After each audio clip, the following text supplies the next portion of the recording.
मान्य सदस्यहरू, व्यवस्थापिका संसदको आजको दोस्रो बैठकको कारबाही प्रारम्भ हुन्छ। मान्य सदस्यहरू, आजको शून्य समय र विशेष समयको कार्यक्रम हटाइएको बिहोरा जानकारी गराउँछु।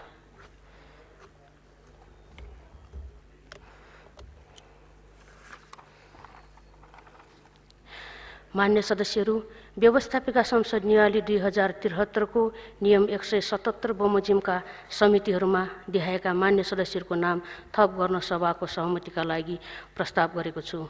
1. मान्य श्री टेकबहादुर गुरुङ विधायन समितिबाट सुशासन तथा अनुगमन समितिमा। 2. मान्य डाक्टर नारायण खड्का उद्योग वाणिज्य तथा उपभोक्ता हित सम्बन्ध समितिबाट अन्तर्राष्ट्रिय सम्बन्ध तथा श्रम समितिमा। 3. मान्य श्री ध्रुव वाग्ले सुशासन तथा अनुगमन समितिबाट सार्वजनिक लेखा समितिमा। 4. मान्य श्री एनपी साउद सुशासन तथा अनुगमन समितिबाट राज्य व्यवस्था समितिमा। प्रस्तावित नामहरूलाई सहमति जनाइदिनु हुन अनुरोध गर्दछु।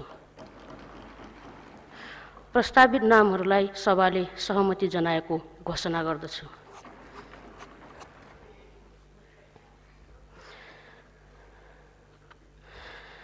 अब मान्य उपप्रधानमन्त्री तथा गृहमन्त्री श्री विमलेन्द्र निधिको तर्फबाट कानुन न्याय तथा संसदीय व्यवस्था मन्त्री श्री अजय शङ्कर नायकलाई स्थानीय तह निर्वाचन विधेयक 2073 लाई प्रस्तुत गर्न अनुमति माग्ने प्रस्ताव प्रस्तुत गर्न अनुमति दिन्छु।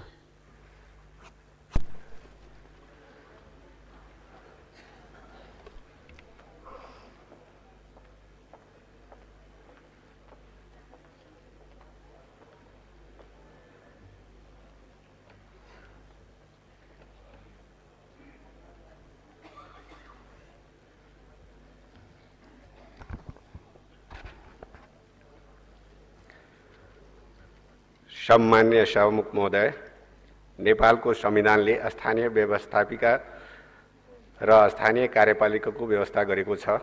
संविधानको कार्यान्वयनका लागि स्थानीय तहको निर्वाचन यथाशक्य छिटो सम्पन्न गर्न अपरिहार्य छ।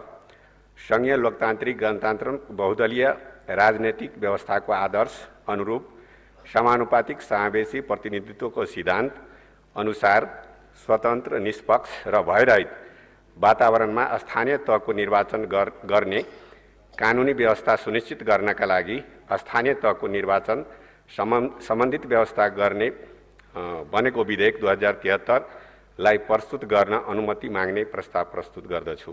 धन्यवाद।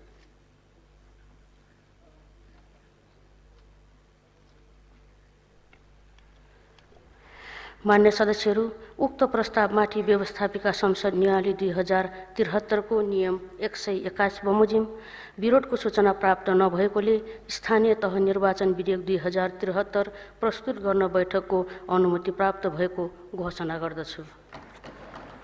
अब मान्य उपप्रधानमन्त्री तथा गृहमन्त्री श्री विमलेन्द्र निधिको तर्फबाट मान्य कानुन न्याय तथा संसदीय मामिला मन्त्री श्री अजय शङ्कर नायकलाई स्थानीय तह निर्वाचन विधेयक 2073 प्रस्तुत गर्न अनुमति दिन्छु। सामान्य सभामुख महोदयको अनुमतिले स्थानीय तह निर्वाचन विधेयक 2073 सदन समक्ष प्रस्तुत गर्दछु।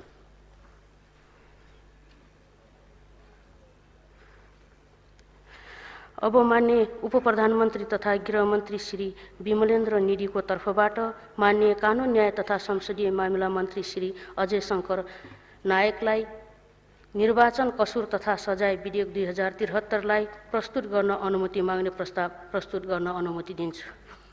सामान्य सभामुख महोदय, नेपालको संविधानले गरेको व्यवस्था बमोजिम सबै तहका निर्वाचन यथाशक्य छिटो सम्पन्न गर्न सरकार प्रतिबद्ध छ। संघीय लोकतान्त्रिक गणतन्त्रात्मक बहुदलीय राजनीतिक व्यवस्थाको आदर्श अनुरूप समानुपातिक समावेशी प्रतिनिधित्वको सिद्धान्त अनुसार सबै तहको निर्वाचन स्वतन्त्र, निष्पक्ष र भयरहित वातावरणमा सम्पन्न हुने सुनिश्चितताका लागि निर्वाचनका समयमा हुन सक्ने अवांछित क्रियाकलापलाई कसुर कायम गरी दण्डनीय बनाउन निर्वाचन कसुर तथा सजाय सम्बन्धी प्रचलित कानुनलाई संशोधन र एकीकरण वाञ्छनीय भएकोले निर्वाचन कसुर तथा सजाय सम्बन्धी विधेयक 2073 लाई प्रस्तुत गर्न अनुमति माग्ने प्रस्ताव प्रस्तुत गर्दछु। धन्यवाद।